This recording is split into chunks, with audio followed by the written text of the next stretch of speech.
importante porque permite valorar de acuerdo a el consejo que da recomendación como nivel 1 o sugerencia y de alta confianza, moderada confianza y baja confianza. Lo ideal es seguir una recomendación 1, una recomendación y con alta confianza, ¿no? Donde podamos tener un buen resultado clínico de acuerdo a esto, ¿no? Entonces, lo primero que tenemos que hacer, chicos, cuando nosotros evaluamos a una paciente con un trastorno de conducta alimentaria específicamente, es hacer una valoración psiquiátrica completa. Ver el historial de peso del paciente, el máximo y el mínimo peso, la presencia de patrones o cambios, ya sea restrictivos, evitación de la comida, atracones de comida, patrones en los cambios del repertorio de comidas, es decir, cambiar probablemente dietas a dietas muy bajas en calorías, ¿sí? El porcentaje del tiempo que tiene el paciente preocupado por la comida, el peso o la forma corporal, el deterioro psicosocial secundario a los cambios propios del trastorno de conducta alimentaria. Esto es, miren, si nosotros nos damos cuenta, es recomendación con baja confiabilidad, ¿no? Todavía. Además,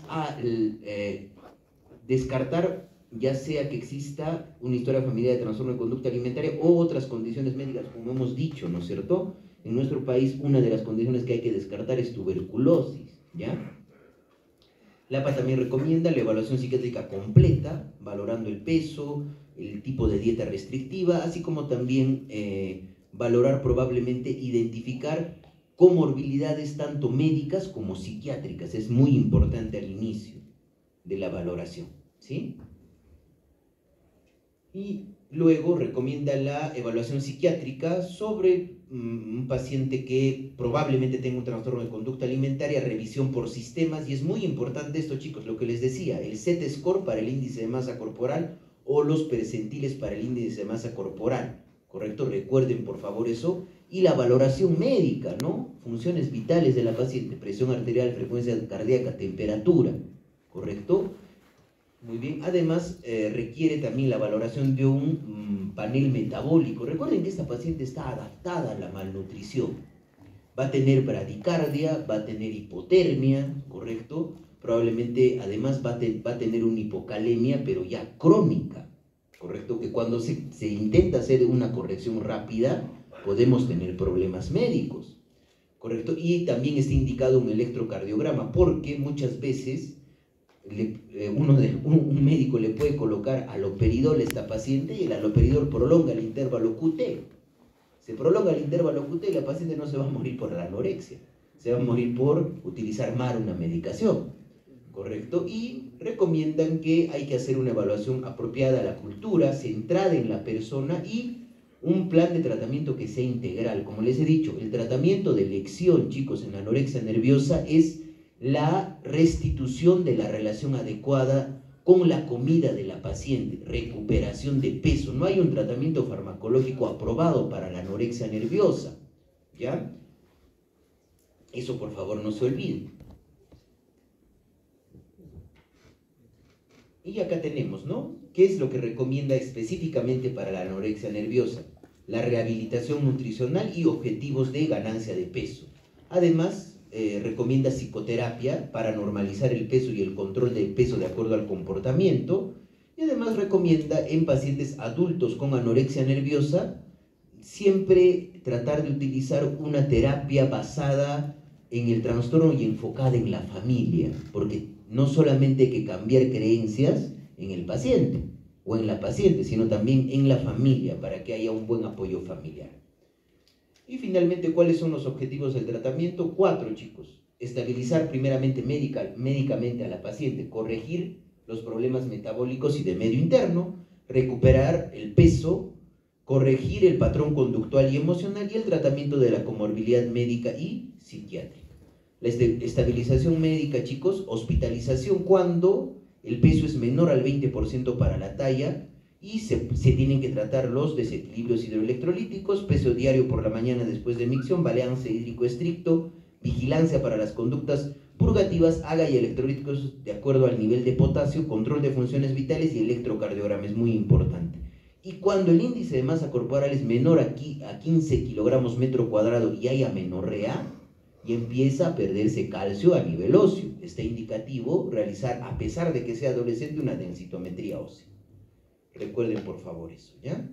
Y acá vemos, chicos, cuándo se admite en una unidad psiquiátrica una paciente y cuándo se admite en una unidad médica. Yo no voy a admitir, pues, en una unidad de psiquiatría, de hospitalización, a una paciente adolescente con un índice de masa corporal menos de 12. Lo ideal es admitir a una paciente que por lo menos tenga un índice de masa corporal por encima de 14. Y cuando tiene cualquier tipo de estas complicaciones médicas, porque muchas veces, chicos, la paciente puede hacer prolongación del intervalo QT o elevación del segmento ST, ¿correcto? O lo más probablemente dramático que puede suceder en estas pacientes cuando se les empieza a hidratar de manera masiva, puede hacer un prolapso de válvula mitral por ruptura de cuerda tendinosa, ¿correcto? Recuerden eso. Pero a veces, pues, nuestros colegas, los médicos internistas, no entienden esto. Incluso hasta muchos psiquiatras de mi servicio no entienden esto. Que una paciente primero tiene que estar médicamente estable para después hacer la psicoterapia, ¿correcto? Y que el tratamiento de la anorexia nerviosa no tiene que ver con el uso de fármacos ni psicofármacos, es la rehabilitación nutricional, ¿correcto? Porque una de las grandes complicaciones, chicos, es el síndrome de realimentación. Entonces, ¿cuál es el objetivo de la ganancia de peso? Cuando está hospitalizada, entre 1 kilo a 1.800 por semana. En hospitalizaciones parciales de 500 a 1.500 por semana y de manera ambulatoria de 500 a 1.000 gramos por semana. Y la carga calórica, ¿cómo se va dando, chicos? No le voy a dar, pues, una carga calórica de 3.000 a 4.000 kilocalorías por día a la paciente. Le voy a generar un síndrome de realimentación con hiperfosfatemia. Y acá justamente es lo que les indico, ¿no? Y monitorizar el fosfato. La realimentación rápida genera un síndrome de realimentación que puede generar rhabdomiolisis, anemia hemolítica, convulsiones, falla cardíaca, coma y muerte súbita. Laboratorialmente se identifica hipofosfatemia. No existe evidencia, chicos, de uso de psicofármacos. Algunos utilizan olanzapina porque tiene efecto sobre el receptor H1 y puede estimular el apetito. Solamente por eso. Ahora, no voy a utilizar, pues, antidepresivos tricíclicos porque bajan el umbral convulsivo, ni tampoco voy a utilizar bupropión porque el bupropión, hemos visto que se utiliza para la cesación tabáquica, también baja el umbral convulsivo. Y esta paciente ya de per se tiene más riesgo de convulsionar, ¿correcto?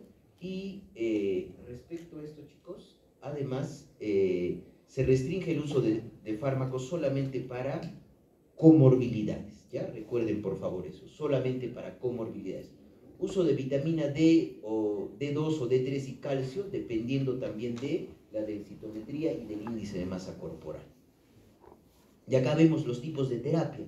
Recuerden, chicos, que tiene que ir la rehabilitación nutricional asociada a terapia, ¿no? Más que todo, el tratamiento indicado, chicos, hay un modelo, por ejemplo, es el modelo, el MANTRA, el Maslow's Model of Anorexia Nerviosa Treatment for Adults, pero el que demuestra más evidencia, chicos, son todas estas terapias, están centradas en terapia cognitivo-conductual, cambiar pensamientos, sentimientos y cogniciones específicamente. Y eso tiene que ser dado, pues, por un psicólogo o un psiquiatra que tenga una especialización en terapia cognitivo-conductual y en una determinada tipo de técnica específica, como cualquiera de estas, ¿no? Lo que ustedes tienen que recordar es que el tratamiento es terapia cognitivo-conductual, ¿ya? Y para la comorbilidad psiquiátrica solamente hay que utilizar psicofármacos, y esto es pregunta de examen. Yo no voy a utilizar psicofármacos en una paciente que está con una anorexia de ingreso. Ha recuperado el peso y hay una comorbilidad psiquiátrica más, ahí recién puedo utilizar algún psicofármaco y también tengo que adecuarlo al peso de la paciente, teniendo en cuenta que estas pacientes, como tienen menos peso, tienen el metabolismo hepático también más bajo, el metabolismo renal más bajo, van a tener concentraciones plasmáticas más altas a dosis más bajas de medicamentos, ¿correcto? La titulación tiene que ser más lenta y los psicofármacos a elegir son aquellos que tengan escaso metabolismo hepático y escaso metabolismo renal, ¿sí? Si es que hay comorbilidades. Ahora, dentro de los psicofármacos, cuando hay comorbilidad de depresión, pues se puede utilizar De preferencia la sertralina, chicos, ¿ya? En antipsicóticos es uso sintomático o olanzapina. Benzodiazepinas netamente a veces se utiliza antes de que la paciente vuelva a comer para reducir la ansiedad que le genera el ganar peso. Y otros fármacos, se puede utilizar terapia de reemplazo hormonal, no tiene buena evidencia científica. Y procinéticos, recuerden que estas pacientes no hacen diarrea, se tienden a estreñir, ¿ya? Se puede utilizar justamente un macrólido, miren, eritromicina, 4 a 6 miligramos por kilogramo cada 6 horas, ¿ya? Porque estimula la motilidad intestinal. Acá tenemos algunas imágenes. Esta es resonancia magnética funcional en pacientes con anorexia nerviosa con alteraciones a nivel de los lóbulos temporoparietales.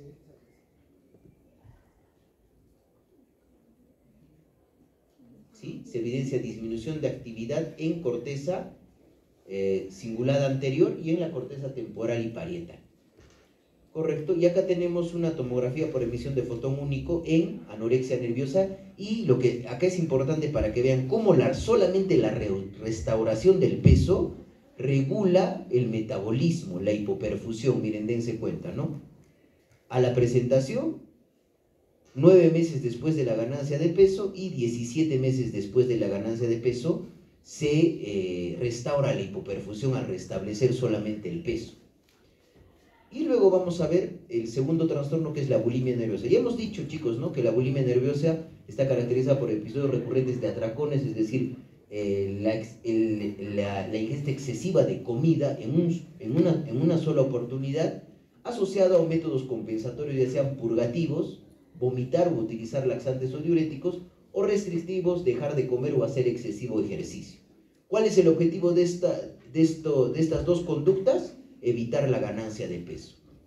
Pérdida de control sobre la ingesta. Esto genera, chicos, este atracón, sentimientos de culpa y autorrepulsa, que al final lleva a los métodos compensatorios, ¿no? ¿Y de dónde viene el nombre de bulimia? Viene de bulos. Bulos es buey y emia es hambre, hambre de buey. Ya recuerden, ese es el término por qué se denomina bulimia. La diferencia clínica con los pacientes con anorexia nerviosa, cosa que me preguntaban ayer varios de sus compañeros, ¿cuál es?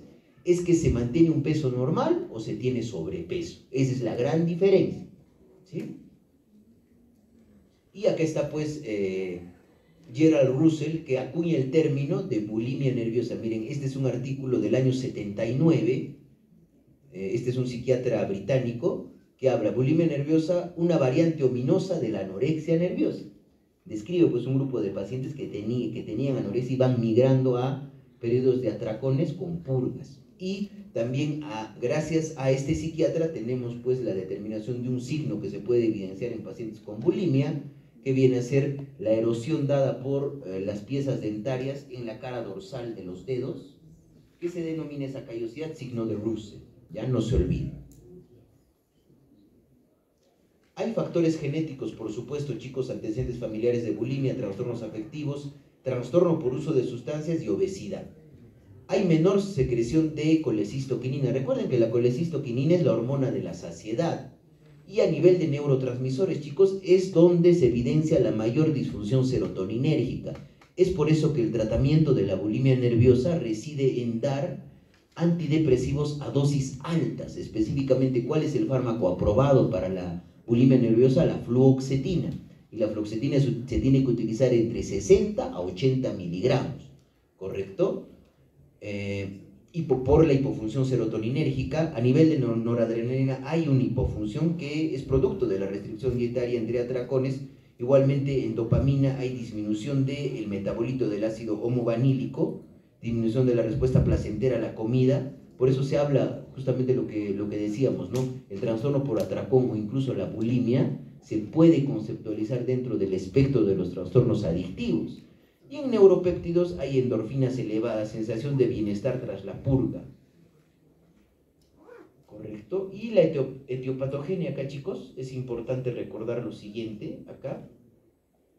Los factores psicológicos, hay pues más impulsividad. Estas pacientes son más impulsivas, es por eso que este cuadro se presenta mucho más en pacientes ya en la adolescencia tardía o en la adultez temprana, o en la juventud temprana, disculpen, ¿no?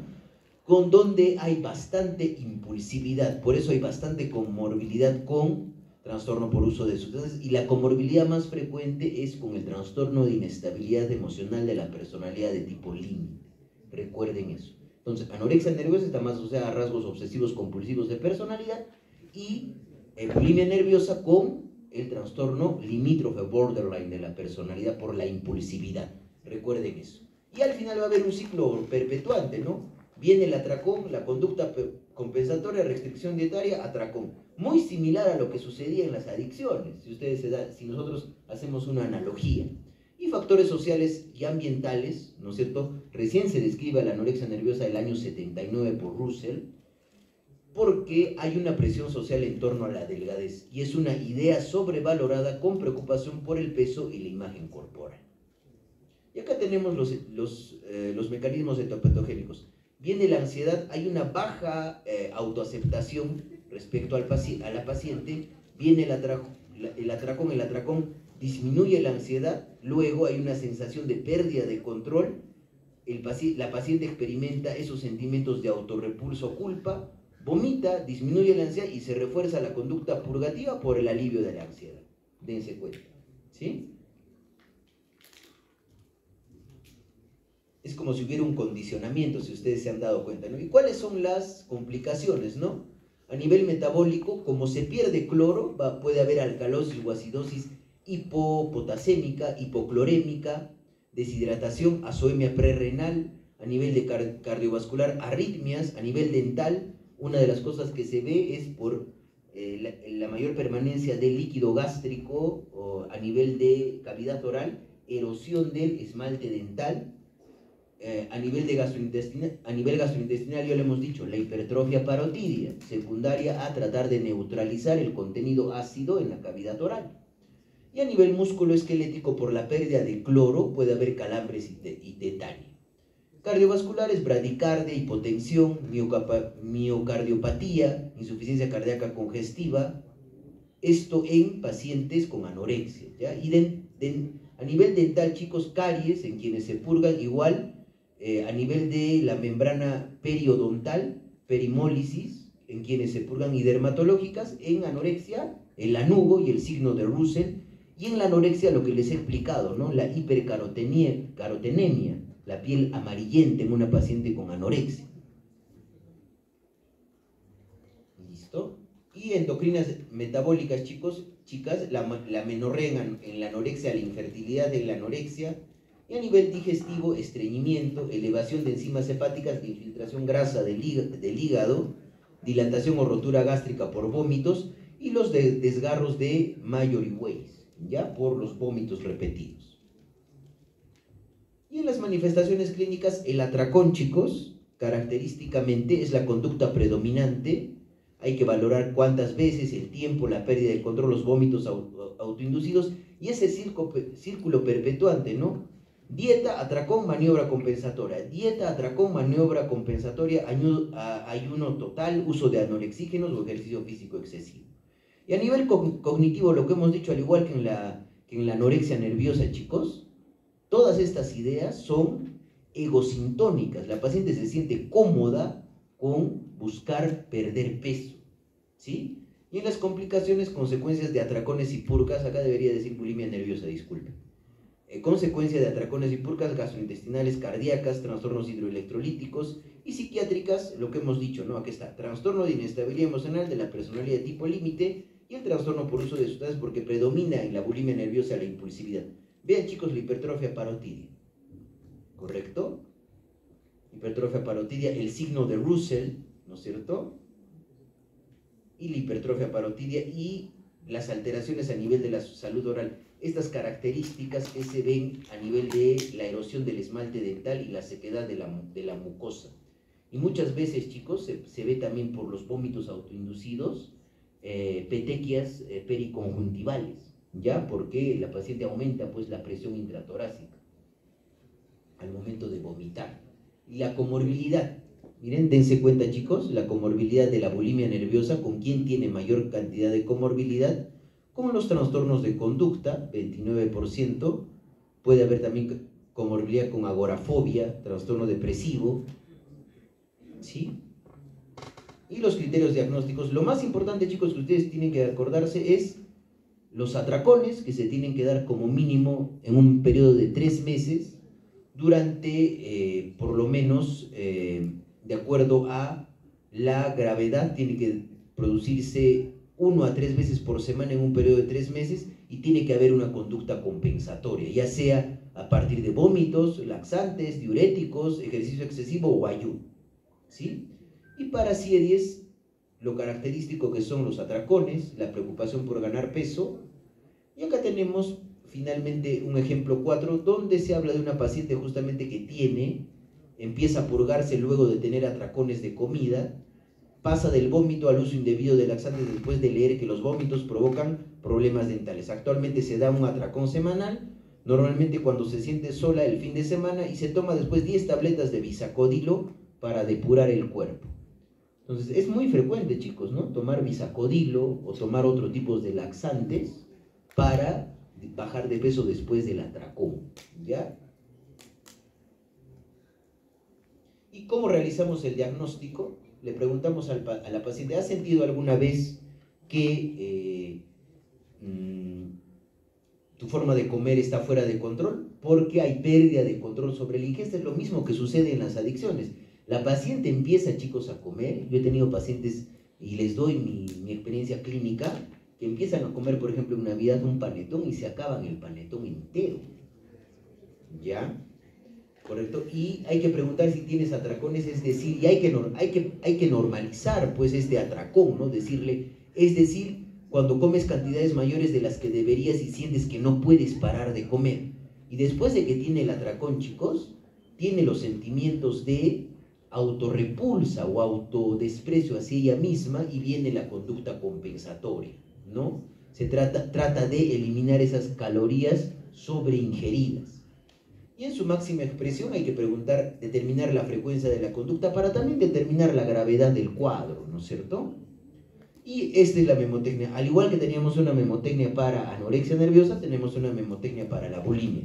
En los atracones sientes preferencia por el pastel, porque la mayoría de veces, chicos, se come, los atracones tienen como contenido de ingesta comida con alto contenido calórico, ¿ya? Es decir, puede ser pan, puede ser pasteles, galletas, helado, potes de mermelada, ¿sí? Entonces, atracones, episodios recurrentes de atracones por lo menos una vez a la semana en los últimos 3 meses, sentimiento de ausencia de control al comer, pérdida de control, preocupación excesiva respecto a la imagen y el peso corporal, y las purgas, vómito autoinducido, abuso de laxantes, diuréticos, enemas y otros medicamentos, que pueden utilizar medicamentos anorexígenos, ayuno o ejercicio excesivo. Entonces, ¿cuál es el curso y pronóstico de la bulimia, chicos? ¿No? 50% presenta remisión completa del cuadro, 20% persiste con sintomatología y 30% tiene un curso con remisiones y recaídas. Un factor de buen pronóstico, chicos, es la reducción rápida de los síntomas posterior al inicio de tratamiento. ¿Y cuáles son factores de mal pronóstico? Excesiva impulsividad, la comorbilidad con el trastorno de inestabilidad emocional de la personalidad de tipo límite, pobre ajuste social, conductas autodestructivas y gravedad de secuelas de las conductas purgativas, ¿no? Es decir, que puede haber hecho un desgarro de Mallory-Weiss o un síndrome de Borrell, ¿no es cierto? Eso para que recuerden. Y igualmente acá tenemos las directrices para la bulimia nerviosa, ¿correcto? La evidencia es disponible, lo mismo que hemos descrito para la anorexia. Sin embargo, acá hay una cosa bien importante que tienen que recordar. Se siguen los mismos parámetros para evaluar a la paciente. Hay que valorar el peso, hay que hacer un manejo multidisciplinario centrado en la persona, ¿correcto? Y ¿cuál es el tratamiento específico para la bulimia nerviosa? Acá lo tenemos, ¿correcto? Igual ver el Z-score. Y en la bulimia nerviosa, ¿qué es lo que recomienda la APA? Recomienda un inhibidor selectivo de la recaptación de serotonina. ¿Cuál es el tratamiento de elección? Fluoxetina. Como mínimo de dosis 60 miligramos por día, asociado a psicoterapia sola por 6 semanas, ¿no? Y sugiere como evidencia 12 dar una terapia basada en el trastorno de conducta alimentaria enfocada en la familia. El tratamiento de elección es la fluoxetina y se tienen muy buenos resultados, chicos, con la fluoxetina. Disminuyen bastante los atracones con la fluoxetina. Recuerden, por favor, eso, ¿ya? Claro que, por supuesto, va a haber pacientes que no van a responder de manera adecuada, ¿no? Entonces, ¿cuál es el objetivo? Restaurar el patrón alimentario normal, corregir ese patrón cognitivo y emocional en la paciente y el tratamiento de la comorbilidad médica y psiquiátrica. Muy parecido a lo que tratamos en anorexia, solamente que en la anorexia el tratamiento es la rehabilitación nutricional, ¿correcto? Y evitar las complicaciones, evaluar bien a la paciente antes de pensar hospitalizarla en un servicio de psiquiatría. Y la mayoría de los casos de bulimia nerviosa, chicos, se tratan de manera ambulatoria, salvo que exista una comorbilidad, ¿no? Una paciente que viene con un intento de suicidio, tiene un trastorno límite de personalidad y comórbidamente tiene bulimia nerviosa. Se restaura el tratamiento, el patrón alimentario, eliminar el ciclo atracón-vómito, consejería nutricional y fluoxetina. Por lo menos, mire, esto es lo que dice la guía APA, chicos, 6 a 12 meses para prevención de recaídas, ¿ya? Y cuando no se tolera la fluoxetina, porque no todos los cerebritos son iguales, se puede considerar utilizar sertralina, escitalopram, fluvoxamina de segunda línea. Y yo veo mucho esto, chicos, ¿no? En pacientes veo en clínica, tanto privada como en la parte pública, paciente con bulimia nerviosa, recién está con 20 miligramos de fluoxetina y ya le meten topiramato. Cuando miren, topiramato y antidepresivos tricíclicos son fármacos de tercera línea. Entonces, primero, ¿yo qué tengo que hacer? No tengo que ir por pasos. ¿O voy a yo matar a una mosca con un cañón? No, ¿no es cierto? Primero tengo que llegar a 60 miligramos, incluso se puede llegar hasta 100, ¿correcto? Cuando ya no hay efectividad, recién puedo potenciar o rotar a otro IRS, sertralina, escitalopram o fluvoxamina. Y ya al final, como tercera línea, recién puedo utilizar topiramato. Al igual que en la anorexia, el bupropión está contraindicado porque disminuye el umbral convulsivo, al igual que los antidepresivos tricíclicos. ¿Sí? Y acá lo que utilizamos, ¿no? También hay bastante evidencia para la fluvoxamina, chicos, en la bulimia nerviosa. En antipsicóticos, multiimpulsividad, ninguno de estos está aprobado, pero off-label se puede utilizar. Benzodiazepinas, netamente uso sintomático, y uso en síntomas específicos y asociados topiramato, pero es fármaco de tercera línea, ¿correcto? Recuerden, por favor, eso. Y esto, chicos, es en base a la guía de la APA. ¿Sí? Se corrige el patrón cognitivo y emocional utilizando terapia cognitivo-conductual junto con fluoxetina, ¿no? Técnicas psicoterapéuticas de corte psicodinámico no han demostrado ser útiles. Ustedes ya saben mi opinión respecto al psicoanálisis. Eso no sirve, ¿correcto? No sirve para nada. Si alguno de sus docentes hace psicoanálisis, bueno, esperen que termine nomás su rotación, ¿correcto? Tratamiento de comorbilidad médica y psiquiátrica.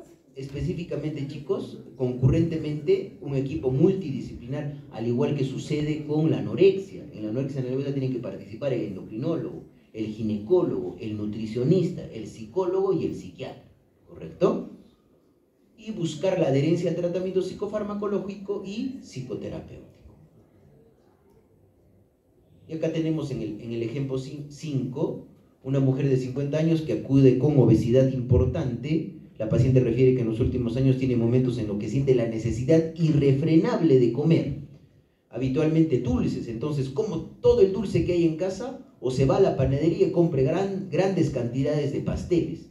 Refiere angustiada que le da vergüenza en la panadería, dice que es para sus hijos. Come a escondidas, pero con una sensación de pérdida de control que la supera, hasta que no queda nada. Después se siente muy llena y muy culpable. Aunque no come cantidades excesivamente habitualmente, y sigue una dieta en apariencia equilibrada, la paciente ha ido aumentando de peso de manera progresiva, pues estos episodios le suceden hasta 2 o 3 veces por semana. Quiere hacer una dieta que le ayude a bajar peso y controlar este apetito. Tiene episodios de atracones y no hay conducta compensatoria y hay obesidad. Esto es lo clásico de un trastorno por atracón, ¿correcto?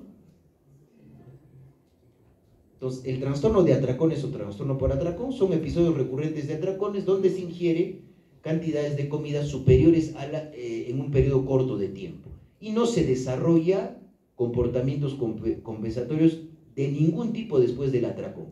Y esto es algo importante, chicos. Los episodios se llevan a cabo en privado y después de eso el paciente experimenta, durante el atracón, siente que no puede controlar el impulso por comer, hay presencia de obesidad y además en la etiopatogenia hay un componente hereditario, chicos. Recuerden que es preferible entender los trastornos de conducta alimentaria, al igual que hemos entendido el espectro de la esquizofrenia como un espectro de trastornos donde el paciente puede migrar de la anorexia nerviosa a la bulimia y de la bulimia al trastorno por atracón, o no cumplir ninguno de esos criterios y tener un trastorno de conducta alimentaria no especificado. ¿Correcto? Hay antecedentes de obesidad infantil, trastornos afectivos y dinámica familiar negativa. Las emociones intensas pueden provocar un episodio de atracón. Y para CIE-10 esto se conoce como hiperfagia asociado a síntomas psicológicos. ¿Correcto? Porque CIE-10 no reconoce el trastorno por atracón aún. CIE-11 sí ya lo reconoce, ¿no? El atracón es la conducta predominante. Va a depender la cantidad, del tipo, el tiempo y la ingesta de importantes cantidades de comida en periodos inferiores a 2 horas, con una sensación de pérdida de control sobre la propia ingesta, muy similar a la bulimia, solamente que en la bulimia hay conductas compensatorias con el objetivo de perder el peso que se podría ganar por esa excesiva cantidad de calorías ingeridas. Entonces, tras el atracón, el paciente experimenta sentimiento de culpa, ansiedad, y no presenta ideas sobrevaloradas con contenido de preocupación con el peso y la figura corporal. Recuerden eso, ¿ya? Porque normalmente estos pacientes tienen obesidad y una de las complicaciones las asociadas con la sobreingesta, obesidad, síndrome metabólico y psiquiátricas predominan los cuadros afectivos de ansiedad, trastorno por uso de sustancias, dolor crónico e insomnio. Y acá tenemos las comorbilidades, miren chicos, ¿no? Por el trastorno por atracón. Predominan pues los cuadros afectivos, ¿no es cierto? Miren, la depresión. Predominan también los cuadros de ansiedad.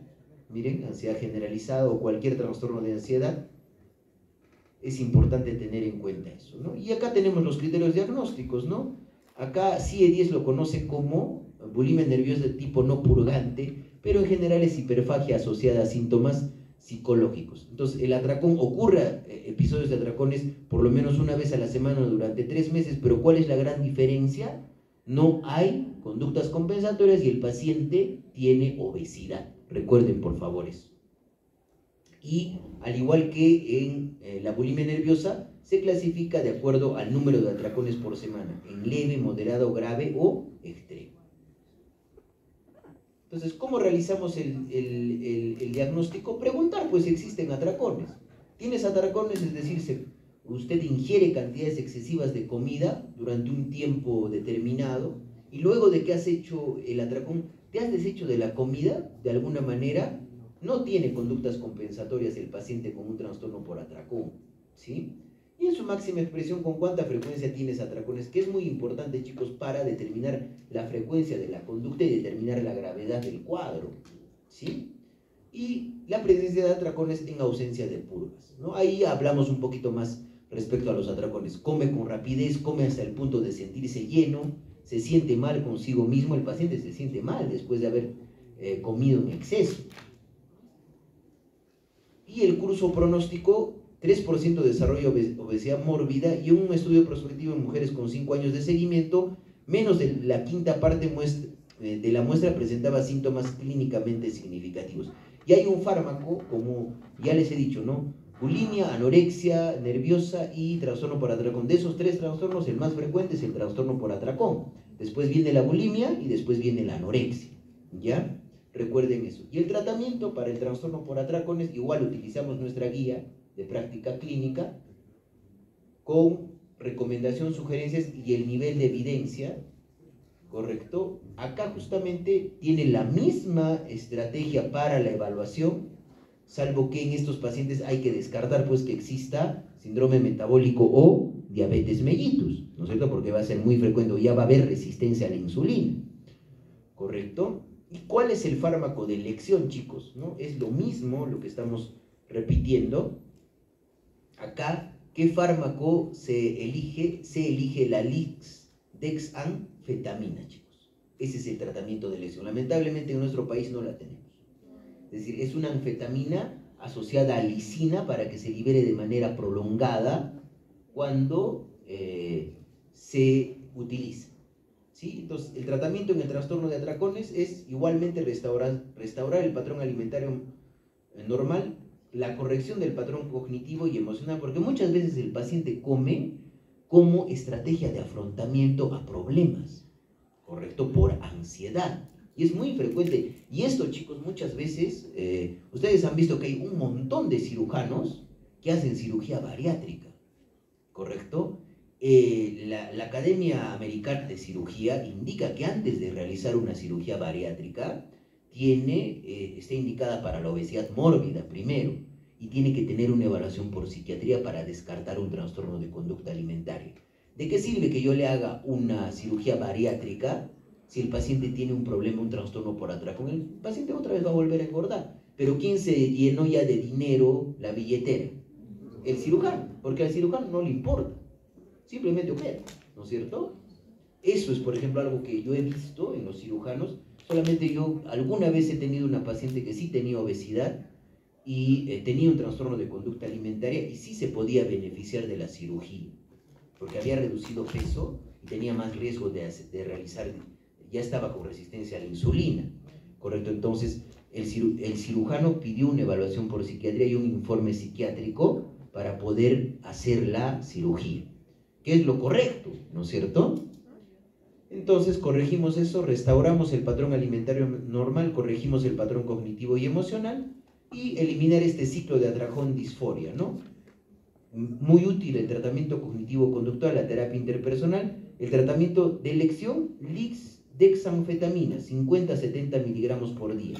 Algunos utilizan topiramato por los efectos antiimpulsivos, pero el fármaco de elección es la dexanfetamina, ¿sí? Y el tratamiento de la comorbilidad psiquiátrica. Cuando existe obesidad, evaluación endocrinológica, no se olviden, y la comorbilidad psiquiátrica, valorar el riesgo-beneficio del tratamiento psicofarmacológico, ¿no? Yo, por ejemplo, a un paciente que tiene trastorno por atracón, no le voy a dar mirtazapina que le eleve el apetito, ¿no es cierto?, en la vida. Entonces, el fármaco que probablemente reduce el apetito y podría ser utilizado off-label en un paciente con trastorno por atracón es fluoxetina, ¿correcto? Dentro si no tenemos dexanfetamina, lo que podemos utilizar es fluoxetina, ¿sí? Y la evidencia actualizada, chicos, que tenemos, ¿no? Dexanfetamina para el trastorno por atracón. En la anorexia nerviosa ya hemos dicho, ¿no?, que no hay ningún fármaco aprobado, ¿correcto? Y en la bulimia la fluoxetina, ¿correcto? Y hay algunos fármacos, chicos, ¿no? Topiramato asociado a una anfetamina que es fentermina, y también hay otro fármaco que utilizan los endocrinólogos para la gestión de la baja de peso, que es la fusión entre bupropión y naltrexona. Últimamente se está utilizando mucho eso, ¿ya? Acá tenemos, y de las conclusiones, tenemos que son, primeramente, trastornos mentales con elevada mortalidad, específicamente la anorexia nerviosa.